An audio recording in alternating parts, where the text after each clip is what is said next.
Good afternoon, everyone. Thank you so much for taking our time this evening.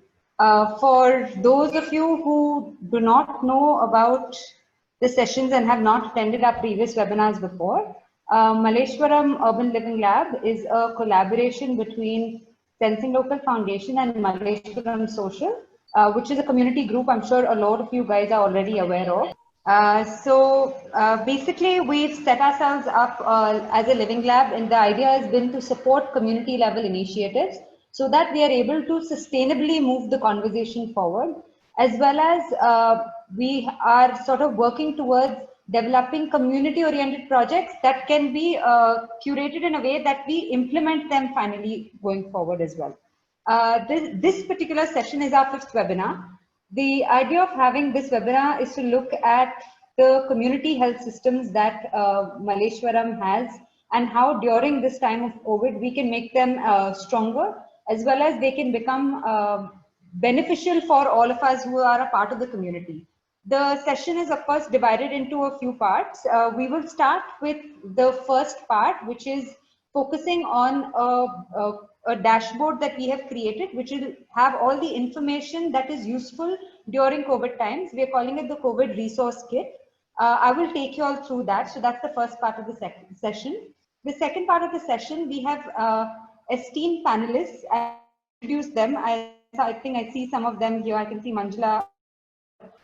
We have Krishna, we have Dr. Lakshmi, Manjula, as well as Dr. Baswaraj, and I'll do the introductions prior to the panel discussion.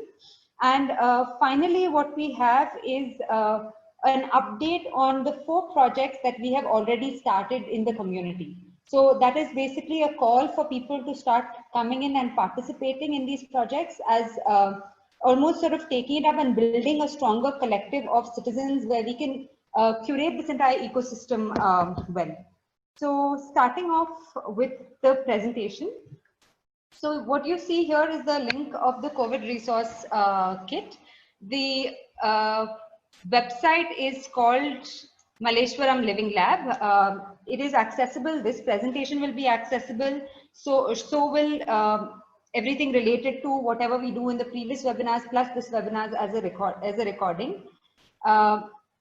Is everyone able to see my slides move? Yes. Okay. Yes. So Yes.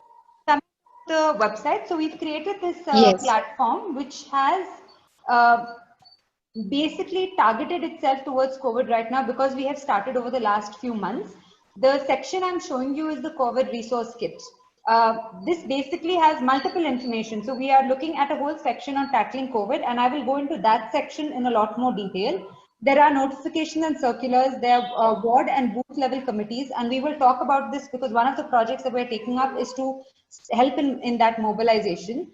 There are helpline numbers and the websites that are useful websites. There are maps, so you can automatically locate yourself and find the closest fever clinic or the closest hospital to you. And then there's COVID awareness material, which is still getting populated.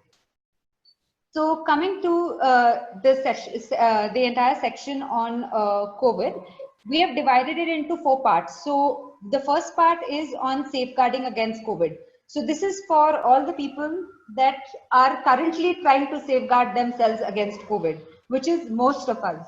So this section will cover all aspects of you being an individual. What are the precautions you can take? If you are part of a resident association or an apartment complex, what are the systems and the precautions that need to be taken from that end? How can you safeguard your community? If you own a commercial establishment, what can you do to ensure that your business still continues and you still follow certain protocols to protect yourselves? If you run a religious institution, whether it's mosques, temples, churches, any of them, how do you ensure that even if you do open up, what are the protocols you can follow? Especially the last one is important because if we have to open out our public spaces and parks, how can they possibly be opened out, ensuring that we maintain social distancing, that we ensure that there is enough sanitization that is done, people are monitored at a certain level when they're entering and exiting the parks. So all of this as information is available in this particular section of safeguarding against COVID. Our next section is on checking if you have COVID. So if you feel that you have started developing some symptoms, whether it is a slight fever, whether it is cold, cough, all of these which are common symptoms, there are certain protocols and guidelines that have been already given by the government on what can you do. Also, how can you watch your symptoms? So this entire section answers that. And if you do think you have COVID, it also explains to you where the COVID testing centers are, what is the process of testing, how can you go about this whole thing of saying, okay, if I feel like I have COVID, maybe I could be through a primary contact, somebody who's come in touch with someone who's been COVID positive, or I could just feel I've suddenly developed symptoms. So there are multiple protocols for this, which are also available here. The third section is, we hope everyone isn't, but it's when you're COVID positive. And this is a reality that's growing with the number of cases that are there.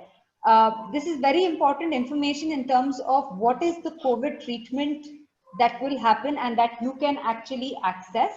Where are the closest hospitals that you will go to? How do you treat symptoms? You could be asymptomatic, you could have mild symptoms, you could have extreme symptoms, but what can you do during this whole process? The other part is of home isolation, which is growing extensively. So everybody that gets COVID is not being taken to the hospital.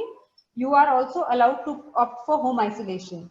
And for that to happen, there are several protocols. Your house will be inspected and seen if it's possible for you to actually isolate or not. So this is also an option for the cases that are extremely mild or asymptomatic. So all of this information, please go ahead, access the website, see if you have any other doubts, please come back with queries. If you feel we've not answered a certain question, please write back to us so that we can extensively go and find out where this answer will be available as well, so that we can share it in a public manner. The last part, which I think as a lot of the population is getting through COVID, there is also a post-COVID. So it talks about everything from how would you get discharged, what is the process, what is the care that you have to take care after you're discharged, certain things around plasma therapy, plasma donation, and in case of demise. So these are, as we also believe, I don't think everyone will reach this information or reach out to this information or database unless they are experiencing certain things or they arrive at the situation. But it would be good if everyone did have a look at it, because these are also coming, the information that's put here has also come from a lot of questions that people who've already been in these situations have expressed. So it would be good for everybody to review that. The thing that we have in a section called maps. So we have one section with maps. Basically what it does, it tracks all the COVID hospitals that are closest to Malleshwaram. So there's a live map. So what you're seeing are two boundaries. So it's a boundary of Ward 45 and Ward 65. And what you're seeing on the right hand side is all the hospitals that the government as well as the private hospitals that you can actually access where beds are available. So these are your closest hospitals which you will be taken to if you are diagnosed with COVID. Fever clinics. Now, fever clinics and COVID testing centers. So these are actually set up if you say you experience some COVID symptoms and you feel that, okay, I have a fever or I have, a cold and cough that doesn't seem to be going, then the best option on consultation with the doctor is to go visit a fever clinic. If you do not have access to a doctor, you can still approach a fever clinic. So all of these private and government hospitals are fever clinics. So they will give you whatever information you need, as well as push you. If you don't have a doctor, they have doctors available there who will check you and see whether your condition is good enough for you to go in for a test, or you think you should just wait it out for a few more days. So if you have to go in for a test, it would be in a fever clinic, or it can happen through a private testing lab. So both those informations are there on this presentation. Of course, this presentation will also be up. Plus, this is on the portal in the section called Maps. Coming to another very important part of the section. So a lot of the people from your community itself, as well as some of us have from Sensing Local, have sat together and collated all the list of helpline numbers. This has actually been a very extensive exercise that has been taken up the whole of this entire week. And I must really say hats off to the entire team that put together so much information. The idea of this was to bring in all the helplines, because there are a lot of helplines, right? Everybody is seeing multiple helplines, but nobody knows what helpline to go for for what purpose. This section does exactly that. So we have put down the helplines that you need to take and have stated at what stage do you need to call this helpline, whether it's an emergency, whether it's only for a COVID case. So all of this is available on the website as well, including the BBMP officials from your ward who will always be available to pick up your call in case of any emergency. So even though our national helplines are there, the Alpamitra helpline is there, all of these helplines, sometimes people are not picking up. So it is important for us to keep the officials' contacts also handy, your local health inspector, your MOH. So these numbers need to come in so that you can, if there is any sort of emergency, you have to, you can inform them about it. So here are some of the helplines that are put. And you'll see that. So we've also put the helpline numbers for each of these hospitals that are close by to you. We've got helplines there are multiple Corona help desks, which are general helplines, anything related to COVID. We've also put in helplines which are non-COVID related. We put in helplines for mental health. We put in helplines when you need certain NGOs for food distribution. So all of these are available on the website. So I think that's pretty much it in terms of what we've got for our first part of the discussion. Coming to our panel discussion, I'd like to introduce our panelists. So for this panel discussion, we've got Dr. Basvaraj, and I'll introduce him when he enters. I think Lakshmi is here as well, Dr. Lakshmi. Yeah, so we have Dr. Lakshmi, and she's a PhD, done her PhD in psychology from National Institute of Advanced Studies in Bangalore. She's a practicing counselor, therapist at Banjara Academy and Green Oak Initiative, and is a visiting faculty at NID and Banjara Academy. She's also a Veena player and has performed in group concerts in Bangalore and Tirupati. Welcome. I'm also going to introduce Manjula Sridhar. I think Manjula is here as well. I saw her. Yeah, I think you're on mute. So she's the founder of Vaishnavi Medicare Trust, which aims to provide good, affordable nursing care and services, which can be availed either in the comfort of one's home at its nursing care center. There are 3 facilities in Malleshwaram itself, well equipped with standard hospital equipment, trained nurses, and in-house doctor and kitchen to provide freshly prepared food for the patients. Mrs. Sridhar is the recipient of many awards for her work. You're welcome, and thank you so much for being on board for the discussion. We have Mr. Kishore Rao, who's also there. He's retired as a general manager of Madura Courts in 1986. He started India Cancer Society's Karnataka branch. In 1994, he founded Karunashraya, a hospice for terminally ill cancer patients. Karunashraya was awarded Karnataka Rajyotsava Award in 2006, and he was awarded Outstanding Citizen of the Year Award by Namma Bengaluru Foundation in 2016. Welcome, and yours is a familiar face from our previous webinars as well, so welcome. We have Dr. Nishita Rao, who will be curating the discussion for us.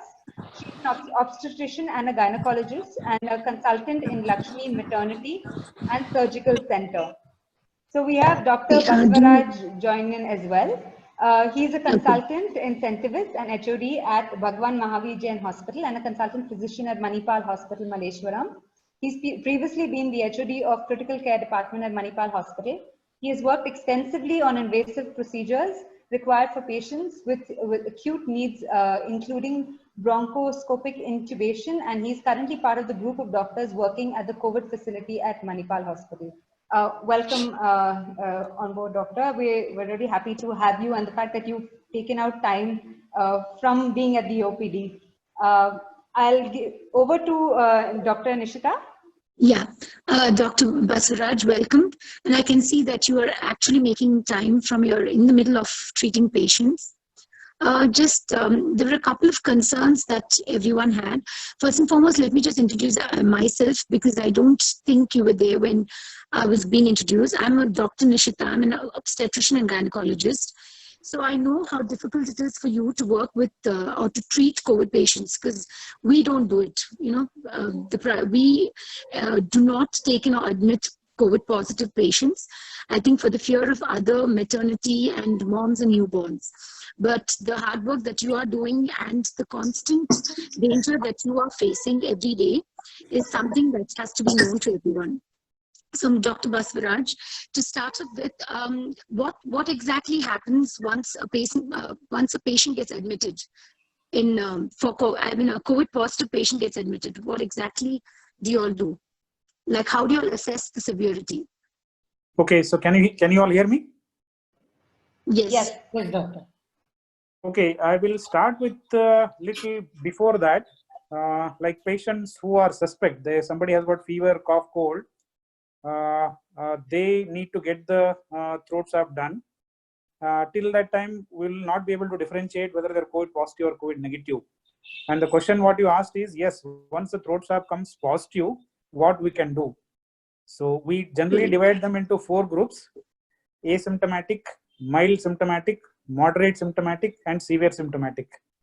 As you all aware, patients who are asymptomatic can be managed in a home or in a COVID care center. So that is not a discussion now. So patients who are having mild symptoms, so these patients are admitted exclusively in a hospital where COVID positive patients are taken care. So mild symptoms who have, like most of them will be having fever, cold, cough. Right now, for example, if I have got 100 patients in a COVID positive hospital, out of 100, almost 80 patients are there in the ward, and they're having mild cold, cough, and fever for 3-4 days, and the fever subsides. So these mild symptomatic patients, we need to give only the supportive therapy. However, there are investigational approaches of treatment is available, like adding them on HCQ, adding them on azithromycin, giving them vitamin C and zinc also is done. Next comes the moderate. We call moderate symptoms if their saturation is less than 94% or the respiratory rate is more than 34. That means these patients who require the oxygen support. So we support them with the oxygen, give them a symptomatic treatment, and we have various options available for us to treat such moderate symptoms who are hypoxic. The options what we have is giving them the oxygen, giving them the Dexona, that is the steroids, giving them the tablets available like favipiravir, giving them injection called as remdesivir, giving them the injection in a selected patients called tocilizumab. And apart from them, we also put them on low molecular weight heparin, sometimes ecosprin also. And these are the patients whom I told who are there in the ward. But if they become more sicker, requiring more amount of oxygen, so such patients are shifted to the ICU, and they require more amount of oxygen. They may require BiPAP support. Some of them need a ventilator support also. This is what we take care clinically these patients. But apart from this, we have a lot of other non-medical issues also, which we deal with every day with the COVID positive patients as well as their families also. Okay, Yes. and now since you mentioned, can I ask, or are you done, doctor? Yes, yes. No, since you mentioned now, basically you're dealing with senior care. So I was just thinking, you said for mildly symptomatic patients, you have a lot of mildly symptomatic patients also in the wards. Do you have your admitted there? Yeah, suppose, but would you, sorry? Yes, go ahead. Yeah, would you suggest that we could monitor them at home? I mean, because of right now, you know, the problem that we're facing with beds, lack of beds. So what happens is, I think now everyone above 60 and below 10 are just being admitted, irrespective of whether they have symptoms or no, because they come in the high risk category. Do you think they could be just monitored at home, or do you warrant an observation in a hospital itself? The definition of asymptomatic is where their saturation is above 94%. So asymptomatic saturation above 94% can be managed at home. If the saturation is less than 94%, which we call it as a mild, they has to be admitted to the hospital. And as you rightly said, nowadays many asymptomatic patients have filled up the hospital beds, thereby not having beds for mild, moderate, and severe symptomatic patients. Correct.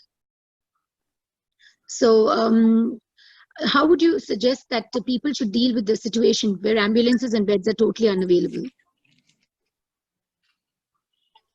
Is there anything that you would like to say? Because I have seen a It's a lot of difficult people. situation, but everybody is working at their maximum capacity. So Yeah. No, I think it's mainly the panic which is there for everyone. So the moment someone turns positive, they just want to get admitted in the hospital. So I think yeah. what we need to tell them, or what you need to tell them, is how basically what do you feel? I feel the recovery rate is good. What is in your experience, Dr. Basvaraj? What do you feel is the recovery rate? Yes, as we are all aware, as I said, out of 100 positive patients which are admitted, which we are seeing day in and day out, only 80% of them are there who are almost asymptomatic or mildly symptomatic, who are there in the ward. But only out of 100, maybe 10 patients may be on oxygen support and 5 patients require the ICU support. And it is not just saying that these things, but however, we are seeing the mortality also. So that means there are out of 100, 2 or 3 deaths also we are seeing. And patients who are there in the ward, most of them are recovering, and we are able to send them and we are able to discharge them home. Yeah, I think that's the message we need to drive in, that, you know, it has a very good recovery rate. Mortality is low, but still the fear still exists, I guess. Yes, Yeah, I can say almost 80% has been told. We are seeing exactly the same. 80% of the patients who are COVID positive will improve and they will go back home. They will lead a normal life without any doubt. True. Yeah, I think that's about it. You've summed up everything in your first answer itself. Suchitra, over to you. Sovia?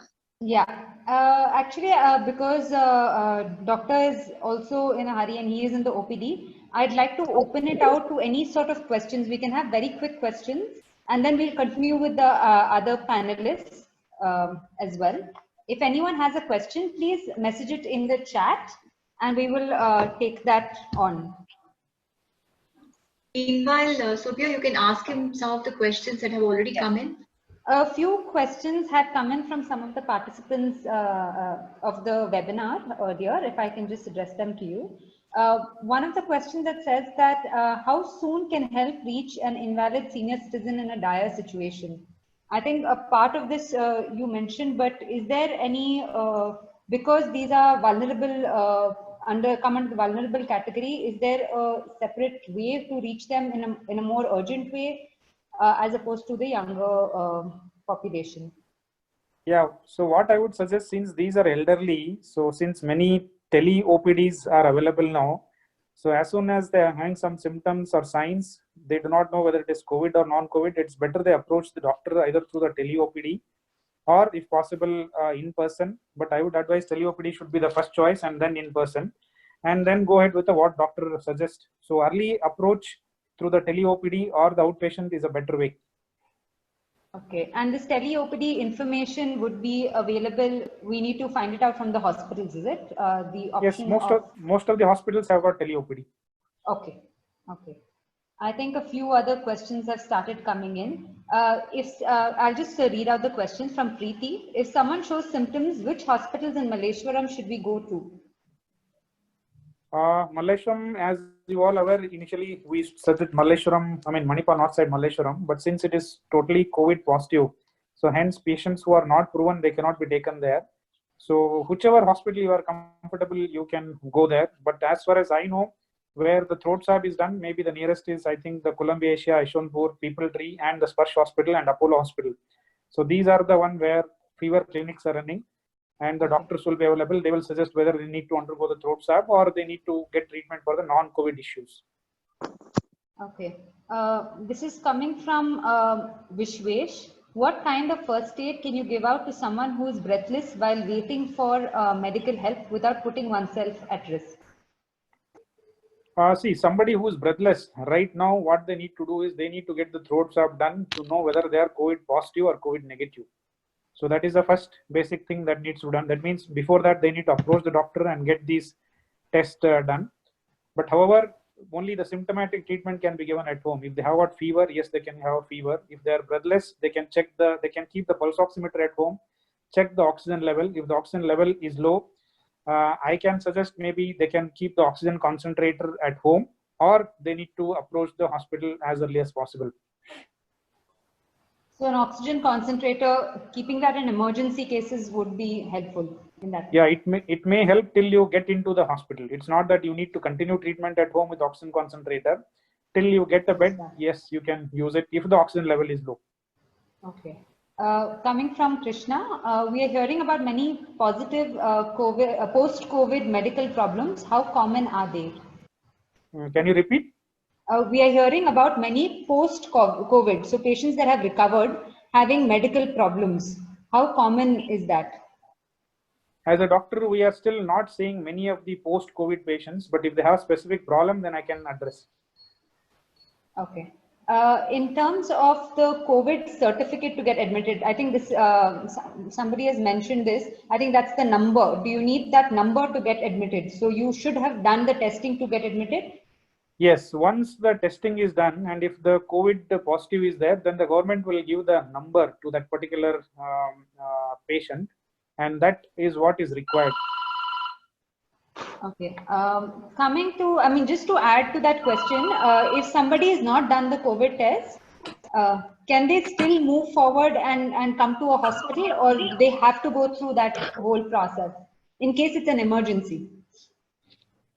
They can come to the hospital. They can come to the hospital. But when you come to the hospital, the medical personnel has a difficulty to keep you in a COVID positive area or a COVID negative area. Okay. So the earlier you get the test. Earlier you get the test, it becomes easy to get into whether the COVID negative area or COVID positive area. Okay. Coming from Bhumika, how long does it take for a moderate symptom case person to recover in a ward? Yeah, what we have seen is like moderate symptoms, their oxygen levels are also low. And when we do the X-ray and CT scan also shows there are some patches. We are seeing maybe a week or days or sometimes maximum 14 days period for them to recover. Okay. Or 3 days after becoming asymptomatic. Suppose on 1st of the month has fever, cough, and is on oxygen, and by 7th, if he doesn't have any fever, cough, or oxygen support is normal. So after 3 days, that means on 10th, I can discharge him. We've got 5 more questions, doctor. Do you have time? I'm going to take that before we go. Yes. Yeah. So we have. Yes. Yeah. So diabetics are considered. So one from another person said diabetics are considered at high risk group. Considering a lot of people are diabetic, can you please specify which group of diabetic person are at higher risk? Sugar readings above what mark is when it is a high risk? Yes, diabetes, any risk factors have got high risk, out of which what we are seeing actually is people who are having diabetes well under. Doctor, I think we've lost you. Maybe we can go on to Mrs. Sridhar's segment now. Yes. So, Manjula ji, question to you. Welcome. Some days ago, you had put on the group this, that you had a fairly scary incident with one of your patients. Perhaps you can start with narrating that, and then we'll move on to another 1 or 2 questions regarding caring for patients and especially for seniors. Yes, Suchitra. Good evening, everybody. 10 days back, we are covering too much. 87 years old lady, her name is Subhadramma. She is a cardiac patient. Morning, so her she got her blood pressure and pulse rate is coming down and oxygen level is come down. So suddenly our doctor came to our unit and she told us shift her to hospital. Morning 11 o'clock to night 11 o'clock, we are roaming hospital to hospital. 10 hospital we are roaming, but no one can get her inside. So after 11 o'clock, she came back to our unit only, Vaishnavi only. And 11 o'clock, my doctor came to unit and she started the treatment. Now she is little better. That is very, very distinct for us in our Vaishnavi. Most of them are senior citizen only in Vaishnavi. 80% are senior citizens. They are suffering different kinds of illness. Cancer patient is there, tracheostomy patient is there, nasal feeding is there, this one, unconscious is there. So many patients are there. It is very difficult for this COVID time. It is very, very difficult. No hospital is, we are not getting any hospital nowadays. It is very difficult for us. So in this case, how are you able to deal with it? How are you dealing with it? So we are dealing, our doctor is very good. Our doctor is Krupa. Sri Krupa is our doctor. She is very good. Anytime she is visiting to our unit and she is only giving her medicines, drips, everything. She is only, and my staffs are very good. We are having very, very, very commendable staffs. They are very good. Their support is very nice. To Vaishnavi. So we are, anyway, we are running. So since you are based in Malleshwaram and providing this kind of care, in the event that some senior or anybody, you said it's not just restricted to senior citizens, but anybody has a medical problem, would you be able to, help them with either nursing care or doctor? Definitely, we are helping. Definitely, we are. The day before yesterday, one man came and he asked, he wanted to some drips and everything. My nurse is, so along with him, my nurse is there. And she do everything, no problem. Right. I'm talking with specific reference to the COVID situation because people who are in a critical, or maybe not critical, but maybe experiencing some difficulties and would like to get some care before they are able to get to a hospital. Because not every, as you say, the situation is quite difficult to getting beds and so on. So at that point, that interim period, you are able to support them? Yes, it is very, very challenging to Vaishnavi. Because this is not an easy task. All are senior citizens. Inside the Vaishnavi, all are senior citizens. It is very challenging for me. But we are not allowing anybody inside. Right. Anybody inside we are not allowing. And we are, and staffs also inside only. They are also not coming out of the unit. So we are doing like that. And family people also we are not getting inside. So no, my question is because if let's say I have a senior person at my house and they require some medical care, they are showing some symptoms, I don't know what to do. Can I, at that point, would you be able to provide some, small interim care before they might have to go to the hospital? Definitely we are going to provide. Okay. So but it should not be a COVID patient. Okay, so you're not dealing with COVID patients at this point. No. It is impossible. Right. What are the challenges that you're seeing in senior care? What kind of suggestions would you make for those senior citizens who are now in, who are kind of vulnerable in this situation? How to take care of themselves, and what, in case there is a problem, what would you suggest the way ahead? I will tell you one thing. Now, senior citizens, they don't want money now. They want peacefully leading their life, and good food is important, doctor is important, physiotherapy is important, and kind words is important. That is main thing. So you think that TLC, tender loving care, is more important than in... Loving care is very important.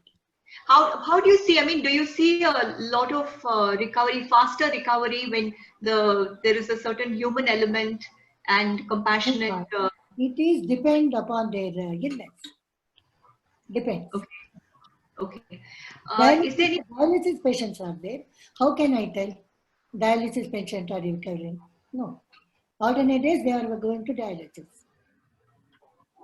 Okay, so what you're saying is that you're not able to take care of COVID patients at this point, but any other, like providing some oxygen support if necessary, all of that, and nurses.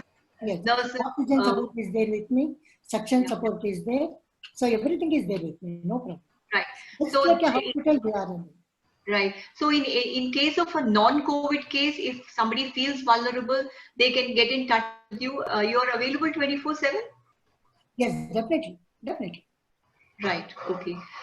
Thank you so much, Manjula ji. There might be some questions which might come for you later. I think we will. I don't know whether Dr. Basavaraj has been able to join us. Doesn't look Not like it. yet. I see. Okay. Shall we? Suchitra, Yes. just I was a little confused about Manjula Sridhar's. Do they have a nursing home? Do they admit patients? Because she said that we can look after, various diseases. Is it a nursing home or is it purely home care It she's is talking not. about? It is not a nursing home, sir. It Okay. is home care. This It's is only home Medicaid. care. Those That who means need yes. medical support, Yeah. they are coming and admitted with Vaishnavi, in Vaishnavi. Sorry, you do have a clinic, is it? Yes, it is not a clinic, sir. This is home nursing center. Home care center it is. Yeah, but for no inpatients, no? Inpatients are there, sir. 52 inpatients are there, sir. I see. In Malleshwaram, we are running 4 units in Malleshwaram. Vaishnavi Medical Place. Okay, okay. On 17th class only. Okay, okay. I understand. Thank you. Thank you. I just have a small question for Manjula ma'am. Okay. Do you cater to non-senior citizens too, or it's only for senior citizens? No, non-senior citizens also there. Okay, yeah, thank you. Non-senior citizen is there. No cash botheration, nothing.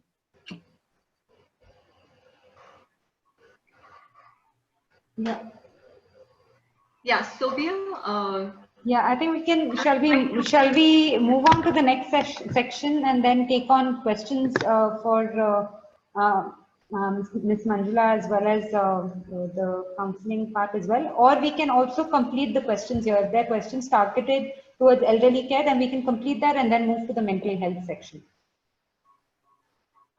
Meanwhile, I'll try to get Dr. Basavaraj back. Yeah, there's a lot of questions for him.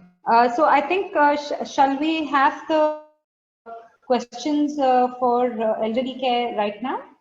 And then we move on to the mental health section, because I know they're going to be slightly different questions as well going forward. I know some questions came up on the group, which I can pose to you, Manjula ma'am. One is how is Vaishnavi Medicare Center of Manjula Sridhar managing so many senior citizens with comorbidities? So this is a question that came up. I think part of it has been answered, Yes. which is your staff, absolutely. Yes. But if you want to elaborate on that, please do. So our staff is very challenging staff. So they know everything they know. No problem for them. Coming to another question that has come up, I think this is a question that can, how do I ensure that my grandparents understand the gravity of this pandemic? So because you have experience also dealing with elderly people, and I think this could be a valid question from that perspective as well. So looking after elderly people, it is very challenging job. Very challenging job. So first of all, they make up their mind to come to Vaishnavi. So they are leaving their home and they come to Vaishnavi. But I don't know what should I say, I don't know. But we are cared them very nicely. Yeah, thank you. So I think the other questions are sort of the ones that are here. If anyone has any other questions, they can please mention. The other part, I think Anirudh has mentioned, saying if Vaishnavi Medicare Trust has senior citizen patients mostly, then non-senior care must avoid visiting there for treatment. This is a comment he's made. So it's just from that perspective that he's made a comment. The other part of it is looking at, I think we've pretty much covered, the yoga thing is another question. Yeah, I think we've pretty much covered the point. Thank you so much, Manjula ma'am, as well. We can move on to the mental health session, Nishita? Okay, you want me to do that? Okay. Yeah, done. yeah. Okay. I think Dr. Lakshmi, right? Yes, Dr. Lakshmi. Yeah. I'm sure this present state, there's a lot of fear, there's a lot of stress, and a lot of change in everyone's lifestyle. So you must be having an input of a lot of patients who come to you for counseling. Dr. Lakshmi, if you could just explain what you mean by mental health, because right now everyone's stressing that along with physical health, you need to have emphasize even on mental health. So what exactly is mental health? Okay. So mental health, I will say, is not just absence of mental illness. A lot of times we confuse mental health with mental health conditions.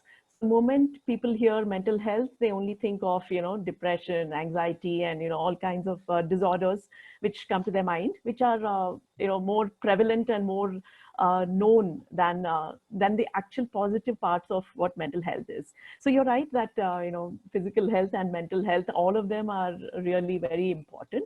So mental health, if you want to say, it's like an integration of emotional, psychological, and social well-being. So in a sense, all that you are composed of, your own potentials, your own strengths, your own resources that you have, and all of this affects how we think, act, feel. So it's kind of very prevalent in our everyday lives also.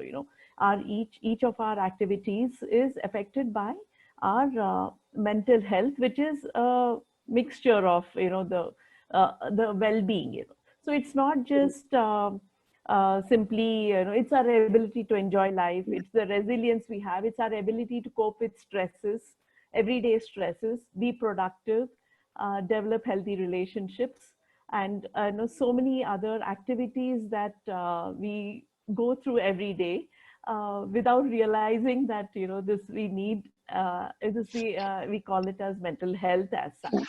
I think this bring about mental health. Sure. It's a state of mind. So what do you think has made a difference right now in the current pandemic? Do you see a lot of people coming to you for counseling? People do come, whether they are COVID or not, but the fear factor has increased really tremendously. It's just gone beyond all rational levels in some sense. So there's panic, there's agitation, there's fear, there's anxiety, there's a whole lot of feelings that people are not able to really come to grips with. So there's some unknown, unnamed kind of panic that people. So it's become like very magnified.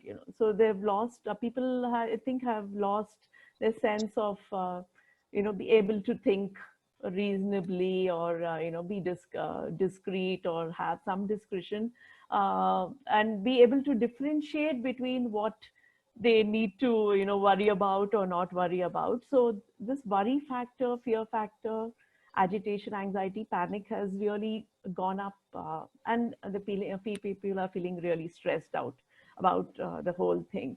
So even things that we can do normally, despite COVID being surrounded by the whole pandemic, we are unable to do because we've somehow let that stress and all of these feelings to take over, in some sense. Of course, they have, it's natural to feel stress and feel emotional about the whole thing. I'm not putting anybody down here, but somewhere it has become magnified, and Very gone true. beyond, So what advice would you give? Like, how would you tell them to deal with the present situation? So people who are feeling the fear, or people who have the No, I think I think a lot of emotions mixed here. It's one is fear of the very situation, COVID, and the other thing is a lot of changes in your lifestyle. People have lost their jobs, and that also adds to it. So I mean, in what way would you advise? Like, someone comes up to you, would you say it's a temporary phenomenon? I mean, what would be your advice? So I would not really advise as such, but I really listened first to their concerns, which is highly important. First, being heard out is a primary step And even if we feel that, it's being, magnified or out of proportion, I think it's very important first to just listen really attentively, with care and concern to the person having these issues, or, these kind of high emotions or fear or whatever it is, or their stresses. First, it's important to be heard out. Because most often it's like, people brush everybody aside and say, okay, this is not, but it's important to hear them out first. And there are many challenges, it's not like only one thing. It's not just fear. Like you said, people have lost jobs. People also have lost personal spaces.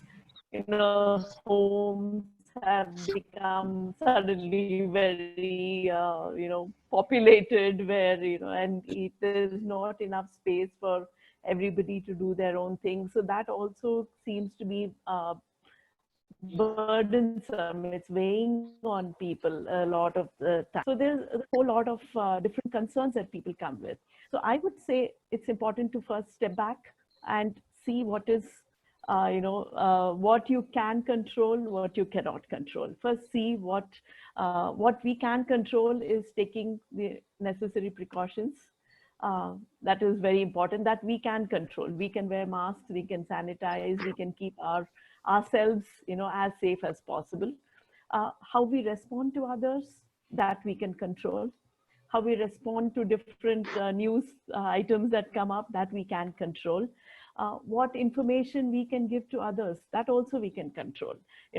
It's not like, sometimes I know usually the tendency is to just simply say, oh, there's a COVID positive, and then there's a whole reaction that comes up to it. And there's really nothing that we can control. We can control about what information we can give, but what is outside our control is how others react or act. Others, what they say or don't say, or how they do things, whether someone, will recover or not. All that is really beyond our control. What the government may give as policies, all that is really also beyond our control, or how they respond. So first thing is to, identify what we can and what we cannot control. And the other thing is to really do a lot of self-care, like take care of ourselves. Have a routine, have some kind of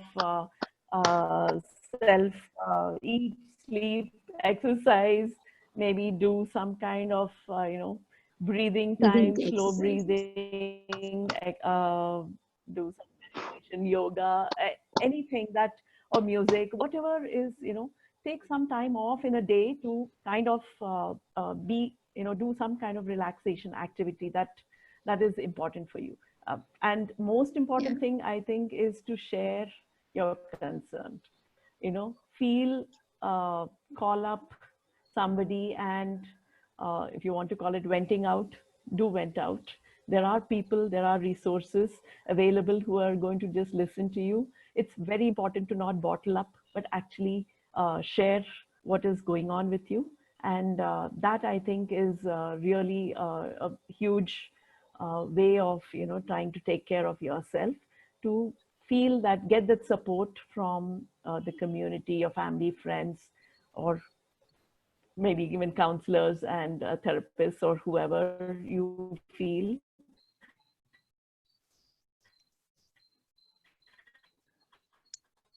Yeah. But it's important to,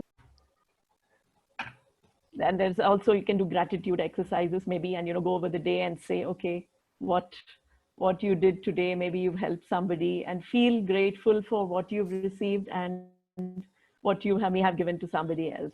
So I think pretty much, sharing and caring will go a long way in taking care of what's going on, in reducing the distress.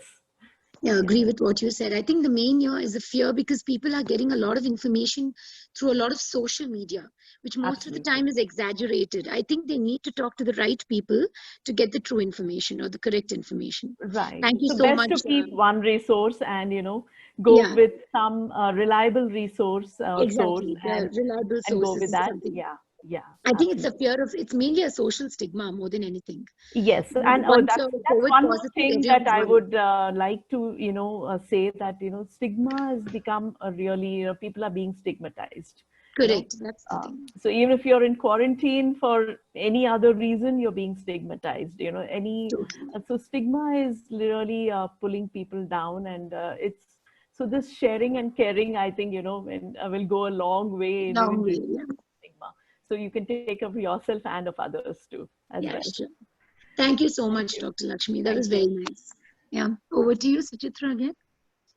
Uh, Yeah, so, hi. okay, do we have Dr. Shall we move into a few questions and have Mr. Kishore? Yeah, I think Dr. Basavaraj is probably not going to be able to join us because I tried calling him and he is with some patients. But we are trying to get another doctor. What we can do is, since we also have Dr. Nishita with us, I would like to bring in Mr. Kishore Rao at this point, and he can ask the questions and the concerns that he had. Speak, I think, Mr. Rao. I can't see you. Can you put on your video, Mr. Rao? It is on. Yes. It is on. It is on. You see Okay. me now? Yeah. Yes, you have to keep scrolling also. This is the technology problems. So Can you see me now? yes, yes. Yeah. Can you sort of talk about that? When you called me the other day, you spoke about this incident which happened with a friend of yours, and maybe speak a bit about what are the kind of concerns that you have as a senior citizen in this situation, and then we can move on from there and try to get some responses both on the physical, medical, advice from Dr. Nishita and from Lakshmi also in this. Yeah, fine. I'm not going to talk only about senior citizens and the older people in the community. All that is, I think, something we should take for granted that your entire audience knows about. What I'd like to only talk about is what the senior citizen is now currently going through in the last 2 or 3 months. I mean, I'm bringing it, narrowing it down to that. And the basis of my question is, my observation is there have been 4 suicides among COVID positive patients in the last few days. The last one was yesterday morning at KC General Hospital. And the patient was a 60-year-old woman who committed suicide. And the tragedy of the situation was that she was on the mend and the doctors were about to discharge her. But yesterday early in the morning, she hung herself, and I mean, a tragedy greater than that you cannot imagine.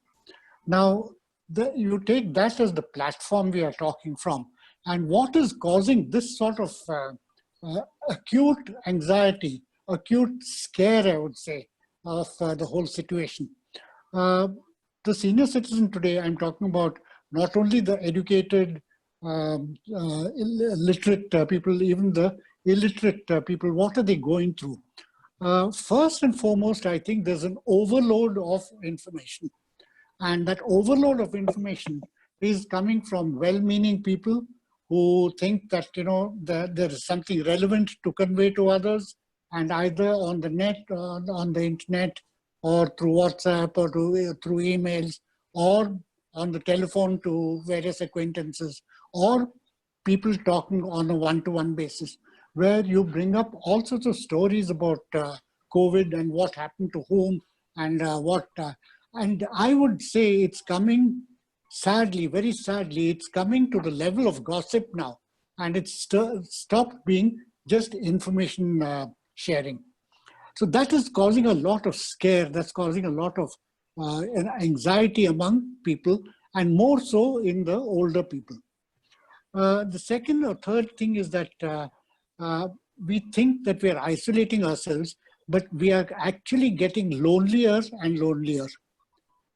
That's among the older people, and that might be normal in this sort of isolation.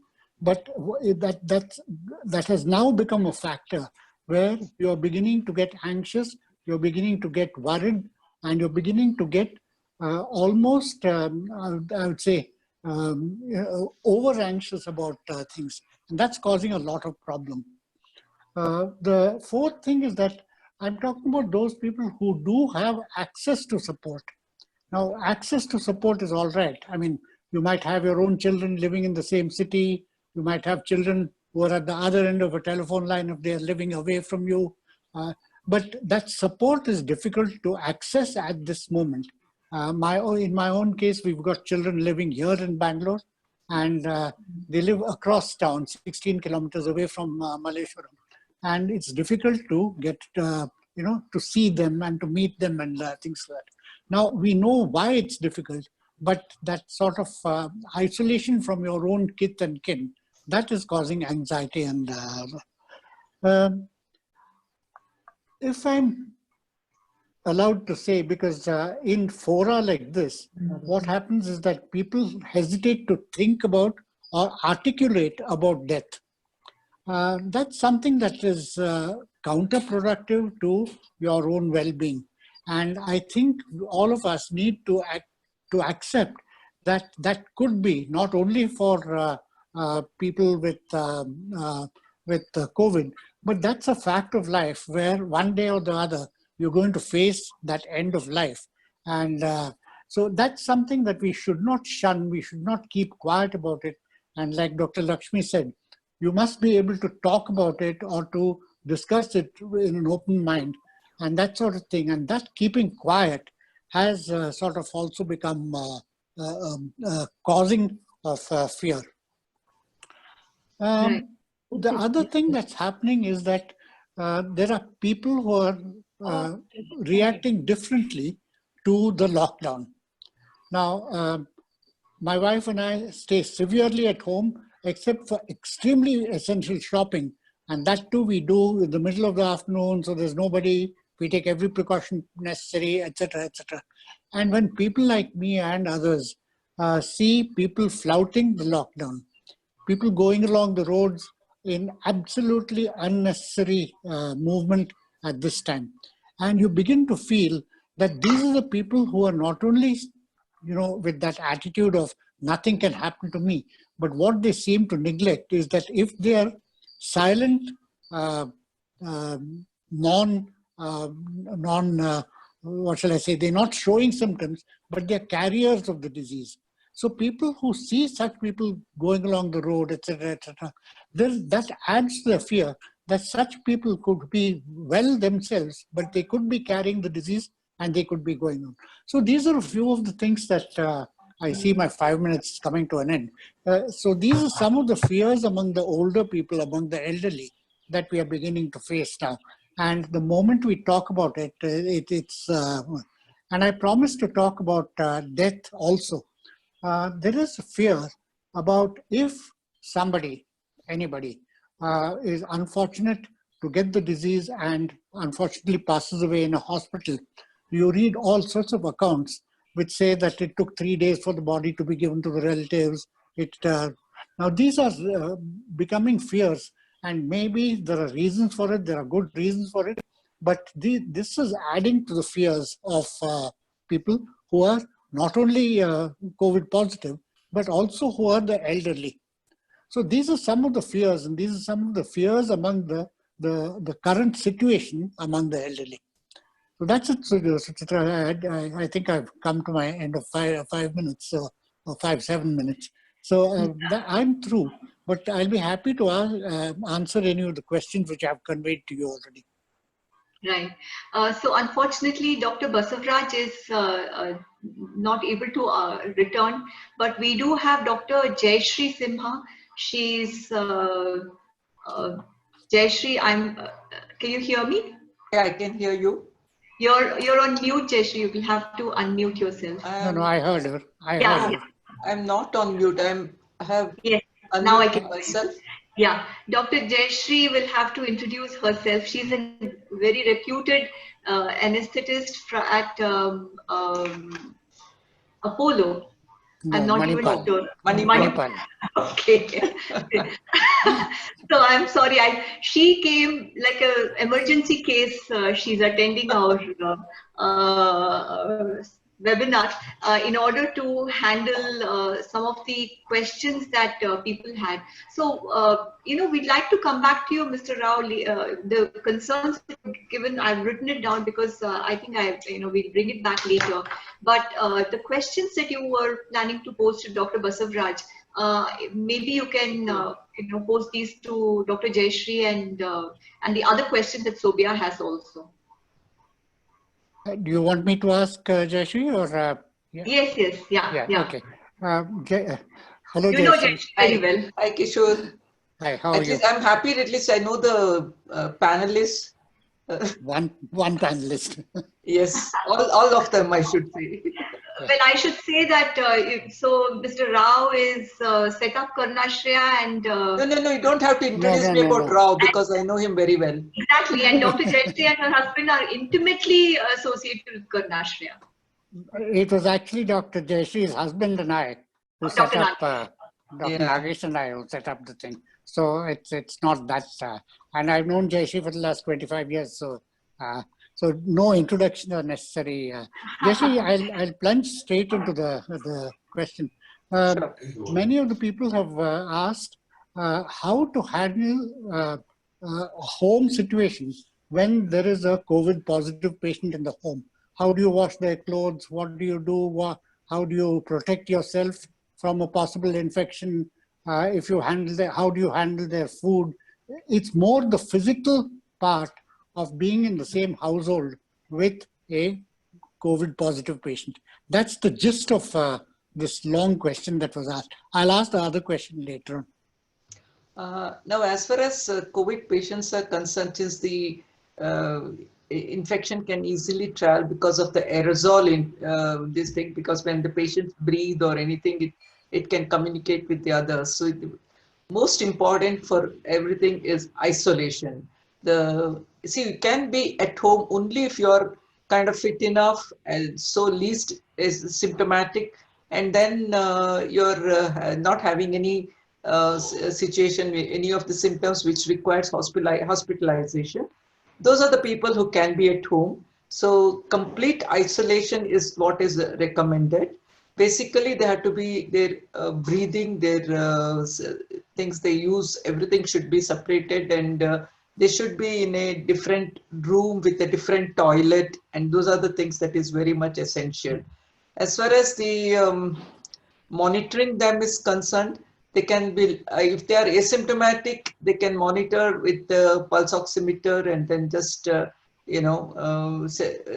thermometer just to see their temperatures, and they will be able to manage that part of it. Only if they are fit enough to do that, then only they can be at home. Then as far as the others are concerned, they have to restrict the contact, minimize or restrict completely the contact between the positive case with the rest of the people in the house. So therefore you have to isolate them. It's like home isolation. It's like quarantine within the house itself. At least for initially there's first 7 days they will completely restrict. If they are asymptomatic, then also still they have to be there for 14 days at least they should be, and they will just check this thing. If the COVID is negative, then only they can later on get into the thing. So as far as managing the food is concerned, they can be served food. They cannot come to the common kitchen and that area and then make something for themselves. They have to be served some particular either some basic whatever food is done, that has to be given in a kind of maybe it is disposable, or you can give something, whatever is given, it should not be taken back. So they will have to keep that thing. And as far as the trash, everything, that also has to be completely segregated, or it can be kept in this thing for they have to be separated and then disposed of later once it is kept away for a long period of time. I should say at least 2 days like that, you have to keep like that, and then you can just take it out and throw it. So that is one thing. And as far as the clothes, if they can manage themselves to, it's like completely quarantining them from the everything else. So their clothes can be washed by themselves if they can handle that in a separate toilet, or they have to be all segregated, and then maybe they will have to be cleaned later. So that is also, again, they will have to be segregated, they'll be kept aside, they'll have to be rinsed, and then after that you have to disinfect the whole room once they are finished that quarantine period, and then it can be included. So that's how it has to be done. Jayashree, what about leftover food? You serve the patient in his own room without being in contact with them, and there's some leftover food. What does one do with the leftover food? It's better not to give more than what is necessary. Yes, yes. But if he's not in a position to eat, or he leaves some food, or do you just they have bin to it handle along? it themselves, because that will be either trashed or it can be eaten at a later time. No. If it is trashed, can it be put in the common bin? No, it can't go into the common bin, because there have to be a separate bin in which it can be all collected and then wrapped in this thing, and then subsequently thrown after. See, all these things what I have today in what we follow it particularly is to keep it aside for at least minimum couple of days, and then only it can be trashed. So that's the reason it's very important not to accumulate trash also. Yes, I understand. Yeah. If you are handling it directly, see what happens is even the contact that has to be, the surface has to be completely kept isolated for a while. In our OT setup and all, what we do is basically we keep aside 20 minutes we give for the whole thing to settle, and then disinfect the whole thing, and then reuse the ORs, particularly for the next case. That's how we do for all these COVID cases. I think we'll have to move on follow to something like that only. We'll have to move on to the next few questions because we're kind of running out of time, or run out of time already. You had the other two. So the other two questions, I think it's a little unfair, knowing Dr. Jayashree's background, for me to ask those two questions that you asked me to ask. One was in the middle. I'm talking about, again, from the senior citizen point of view. At 2 o'clock in the night, just elderly couple living by themselves. If there's a medical emergency, then whom do you reach out to for immediate help? That was one of the questions that, the other common questions, I had sent you the whole list, and I think you built that into the, so this is one thing, what happens in an emergency when just an old couple are living by themselves and one of the partners has a medical emergency. So in the middle of the night, whom can we contact? If it's a medical emergency, you'll have to reach the emergency room only of any hospital. I don't think any individual will be able to attend to that. You'll have to contact the emergency room which caters of the hospital, which you can call them and find out whether they have home service or whether they are able to, you can explain these days what is happening is most of them do this mostly these video consultations, and they'll be able to guide you to say that whether you have to bring or we can manage at home. Okay, so that is possible. So you can call the emergency room of many of the hospitals. If you can explain your symptoms or whether it need admission, that they will have to take it to the emergency room. So if it's the middle of the night, I don't think anybody else will be able to respond immediately. Emergency rooms in hospitals. Right, yeah. And the last question which I had, which Sujata asked me to ask, is overcharging in hospitals. You hear horror stories about some hospital having charged so many lakhs for a 7-day admission and things like that. Now, I don't know whether that's a question that any individual doctor can answer. I mean, that's more an institutional question than anything else. I'm putting this down. Question, I have no, it's not in my purview, but I can tell you one thing, why the cost gets added on.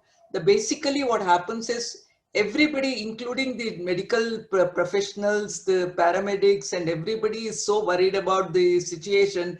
They have used these PPEs. When there is using this protection equipments, what happens is each one is disposable, and everything adds on to the additional cost. So everything is disposable. All that they use is all disposable. Everything that uses to be disposed, and everybody has to use protection equipments, and all these things will add on to the cost of the things, and each one is not less costlier.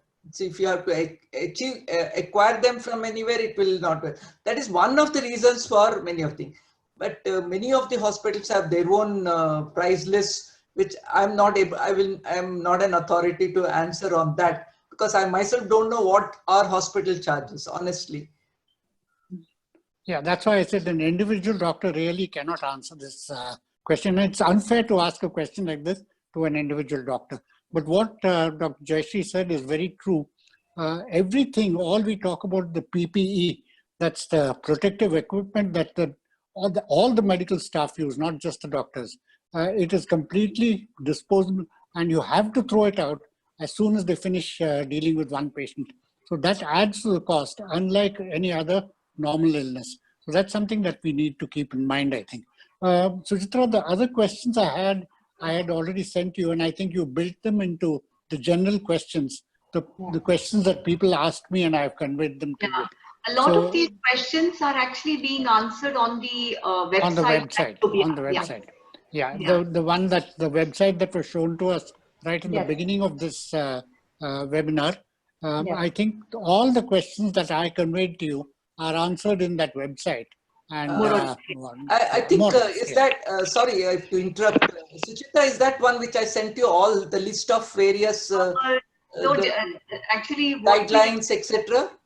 We are incorporating whatever information you sent also, but we have a very comprehensive sort of COVID resources. I don't know what you would get, COVID care, or what do we call it? COVID resource kit.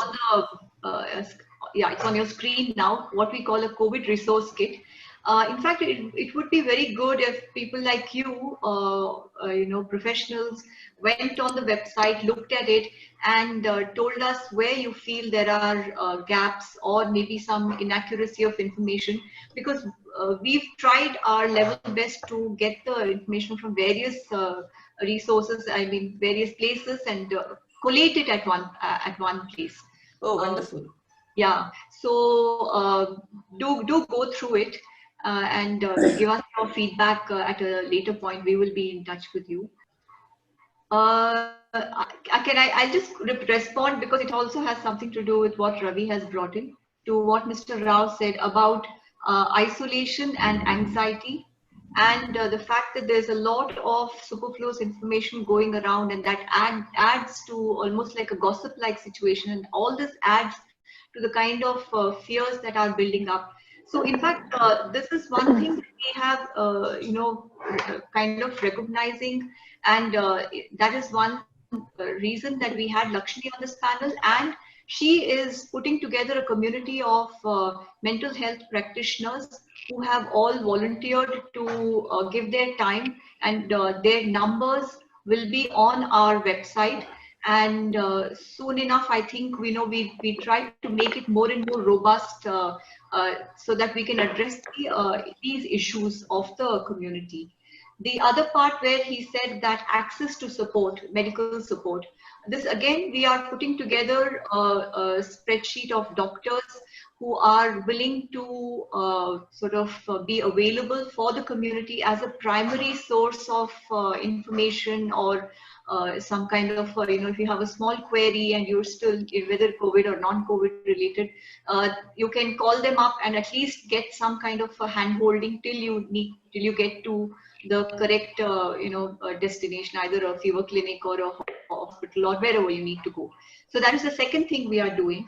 And the third thing, which is about flouting norms, which we are seeing happening, that also we are working on by working very actively on, how to bring in the disaster management cell and co-opting citizens in volunteer groups to, in fact, try and get both citizen volunteers and the BBMP, how to make them more responsible. We're working on masks. I mean, we're trying to attack this in various holistic ways. So I mean, to various ways to get a more holistic grip on the situation. So I'd suggest that please do stay in touch with us to see how things are going. And from here, I'll hand over to Sobia. If there are any more questions, Sobia, you can handle that, or we can come to a close of the at least this part of the panel discussion. Sure. I think we'll move ahead to the next part of it. There were a few questions that came in around the quarantine thrash. There is a next webinar that we are looking at focusing on exactly that aspect of it, which is looking at the thrash, which is a whole thing on its own. This one, of course, there are a few other questions that had come in earlier, which I think we will take and also take to doctor and see if we can get those answered. The ones that did not get answered, the one about diabetes, also about some other questions catering to non-COVID related, Manipal North side catering to non-COVID related problems. So we'll come back with answers for these particular questions as well, and we'll try to put it up when we upload the webinars on the website. Manjula, you had something to say. You had a comment? Yes. Yeah. Hello. Yes. Hello, Jay. Hi, Manjula. ಏನ್ ಗೊತ್ತಾ, ತುಂಬಾ problem face ಮಾಡ್ಬಿಟ್ವಿ ನಾವು 8 days back. Patient ನ ಕರ್ಕೊಂಡು ಹೋದ್ರೆ ಯಾವ hospital ಸೇರಿಸ್ಕೊಳ್ಳೋದಿಲ್ಲ. ಆ ಸ್ಥಿತಿ ಆವಾಗ ನಾವ್ ಏನ್ ಮಾಡ್ಬೇಕು ಅಂತ ಅರ್ಥ ಆಗ್ಲಿಲ್ಲ. ಇಟ್ ಇಸ್ ವೆರಿ ಡಿಫಿಕಲ್ಟ್ ಇದು. ಯಾವ hospital Columbia 8 to 10 hospital roaming. Morning 11 o'clock to night 11 o'clock. ಏನೋ ದೇವರ ದಯದಿಂದ ನಮ್ದೇ ಆಂಬ್ಯುಲೆನ್ಸ್ ಇದೆ. We are running around hour ambulance. Oh God. I know it's a very, very big question that again, it's not in my purvey to answer, but I think there are now designated COVID designated hospitals like Northside and every private hospital and this thing, of course, all the public, government hospitals are supposed to take in COVID patients.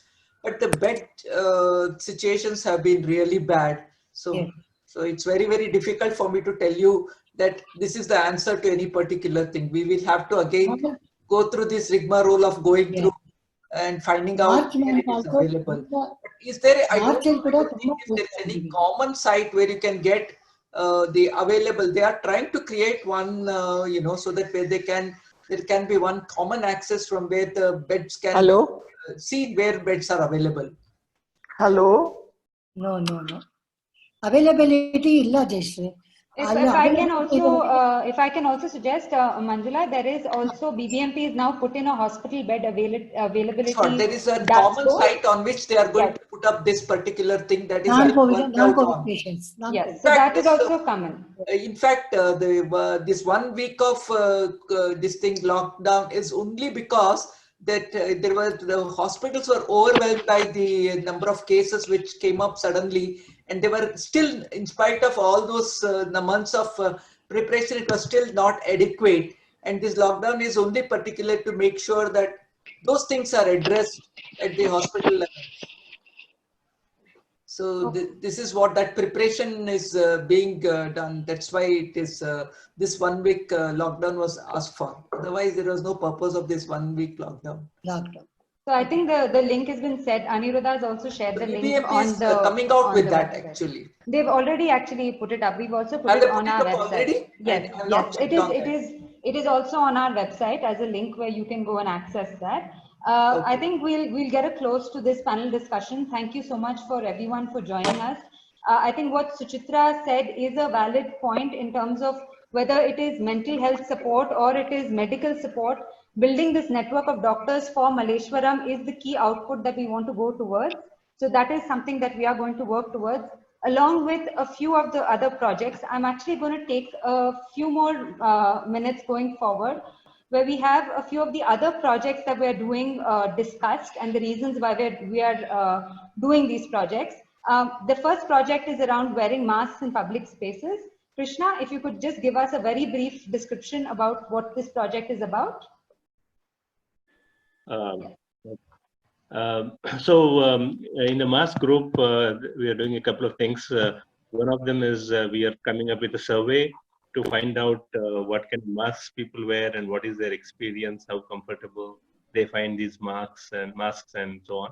The idea is to see if we can help manufacturers like Me2 in Malleshwaram, for example, to change the designs or make something different to make it more comfortable so that more people can wear it for longer without touching it and so on. So that's the main thing that we are. Yeah, thank you. The reason we're introducing these, I think we can put that in, is so that we have more people coming and participating in these for these projects specifically. I will come into how you can volunteer as well. Sorry, I think I cut you, Krishna, please. Yeah. Did you want to put up the slide? So this is just, we've just got a brief right now. So just a very quick intro, yeah. So we're just trying to understand first what kind of masks people are wearing and how they feel and what they want to, how they can improve. I mean, different people also have their own ideas of how what makes it more comfortable for them, and we are trying to understand all that, and then we'll try to use that information to make masks more usable. So that is the purpose of the survey.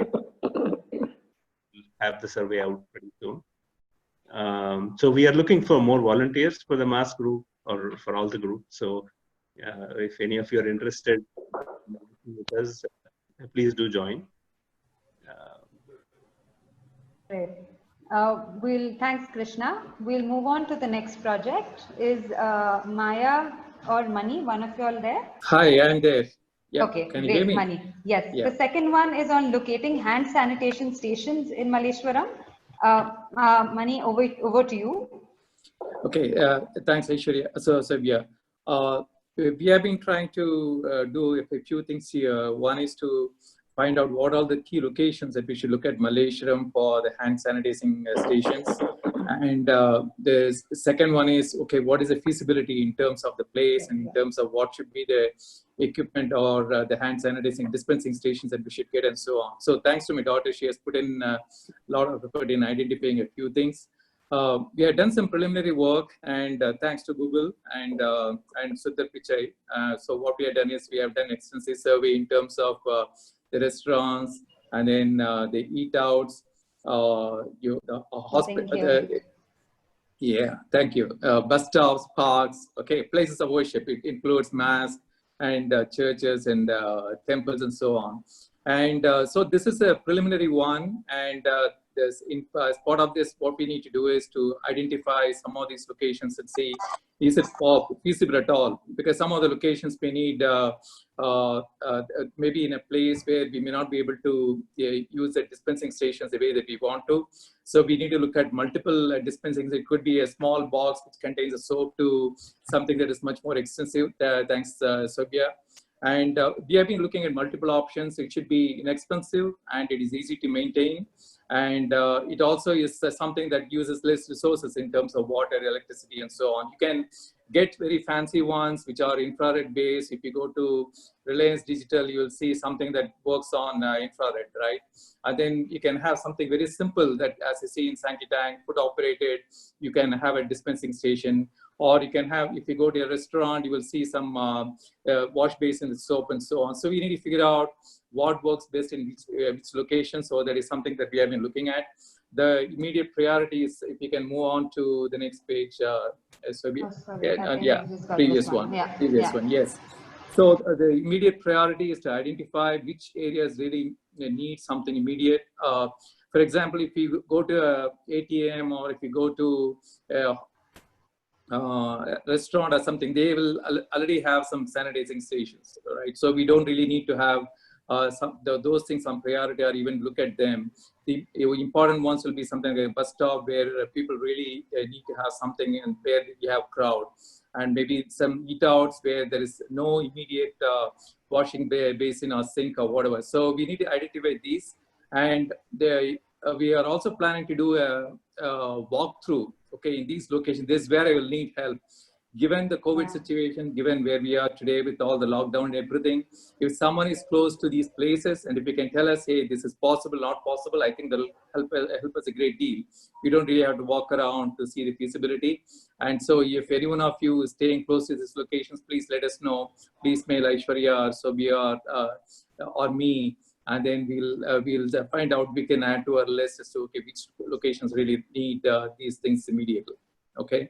So that is the first priority. And then the second one, of course, we need to look at sponsors, and because we need to sustain this.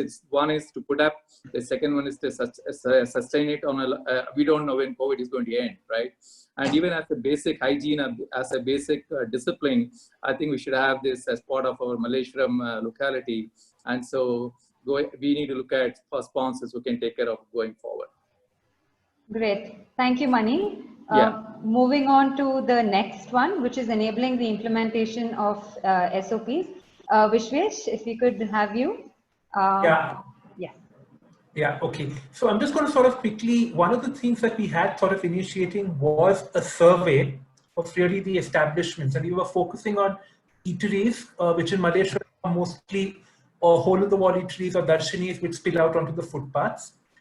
Shops, again, which operate in a similar manner, spilling out onto the footpaths. Then, street vendors and bus stops. So these were sort of the priority areas we identified. But because of the lockdown, the survey could not sort of be initiated. What we also were looking at is the SOPs applicable to these, sort of establishments. And what we found was that there are huge gaps in these SOPs. And we also put that on hold right now because BBMP is expected to revise the existing SOPs to a certain extent.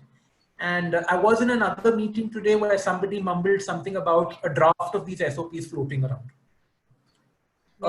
So there's going to be some hopefully movement on that after that. One of the things that sort of came up was the fact that, especially is the fact that given that they're mostly shops with a hole in the wall, they're spilling out onto the street, sort of causing bottlenecks, and also sort of having an adverse impact on people on the street. So the idea was to take up 8th Main Road as a pilot and possibly look at interventions which could happen there on either a temporary basis or, if you see a long-term thing, even as a long-term streetscaping exercise, to sort of improve the situation and facilitate social distancing and, things like that. And for that, so what we were planning to do is to really run a very quick, what we call a design charrette or a swarm, which is a session, say, with a few architecture students who can quickly go out, document the place. And then we can all brainstorm on sessions and interact with the community and develop a solution together for this and present it to BBMP. So I think one of the things, so that's sort of the gist of the whole situation. But one request, if anybody sort of knows architecture students and people who can work with CAD, how to say, even civil engineering, engineers who can sort of work on this with us, please do sort of get in touch with, anyone on the group so that you can be part of this workshop when it takes place. So that's the one thing which I do want to add, just as an appeal for people to be there. If we need around 10 to 20 people ideally to sort of take part. If we do the whole of remaining 8th Main, which is ideal, because then you close a loop, you need around 20 people. So 2 people working between 2 intersections. And if you're only doing it till 15th Cross, as one of the ideas that was going around, then we need around 10, so that we're not exposing people to too much when they're out doing a little bit of field work. Great. Thanks, Vishwesh. Moving on to the next one, which is mobilizing the ward disaster management committees. I think between Anirudh and Ravi, we were meant to have this conversation. But I think Ravi and Aparna have been in touch with the ward coordinator. But I'd like Anirudh to just give us a gist about what has been the discussion regarding this. Yeah, can you hear me and see me? Yes. Okay, so I think for the benefit of those who are attending for the first time or those who are not aware, I'll quickly, probably have a repeat here of information. So as you all know, we have 8 zones of BBMP and 198 wards, and there are about 30 to 50 booths in each ward. And there were ward committees that were set up for each ward, which some were active and some were not. And now that we have COVID, the government of Karnataka and BBMP have asked these ward committees to also act as disaster management committees. So all the wards are ward committees are being reconstituted. So we have ward level committees and also booth level committees. So like I said, 30 to 50 per ward. So there are booth level committees where on an average there are about 10 members.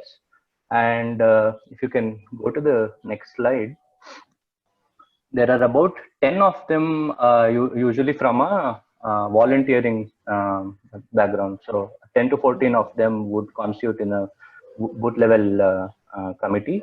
So what we are trying to do is make sure that these committees are constituted. As of now, we are concentrating on just Malleshwaram, which is ward number 45 and 65.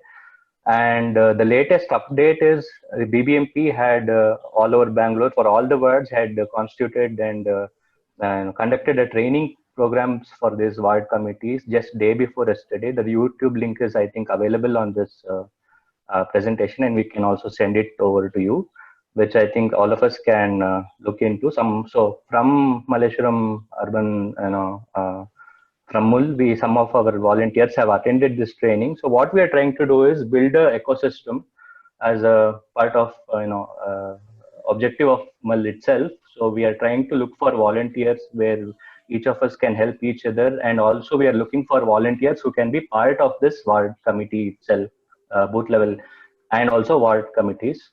So we are trying to build a Malleshwaram neighborhood Sahayaka program where we can identify one volunteer per street or part of the street who can take care of certain things. So we are publishing all this information on the website. So basically we are in search of volunteers as of now.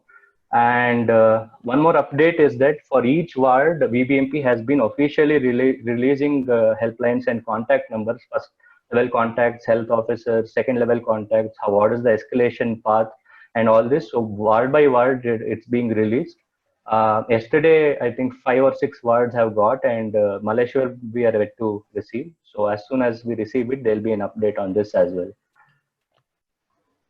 Great. This is basically an update. Do you want me to get into what these Sahayakas can do? Yeah, just very briefly, if you can just say what they could do, and then we'll sort of wrap up. Okay, so this volunteering is basically not an accountable thing, but as a responsible citizen, there's a lot of things that has to be done now because the community, BBMP, even the government is counting on citizens because it's a big pandemic and it's very difficult to manage. So we are looking at street level volunteers in the sense that there are a lot of things in terms of, you could probably create a WhatsApp group for a couple of houses and apartments, having representatives, share the correct and authentic information, connect people to the right resources, to the right people, and help with the setting up of some infrastructure. Say if someone tests positive, setting up of barricades or supplying of delivery, whatever it could be. So it's like a community building that is happening. That is what we have envisioned, and we should see how it goes. Yeah, great, Anirudh. Thank you so much. So that brings us to the end of our session, which has gone on a little longer than we expected. Please reach out. This webinar is anyway recorded. It will go up on our website.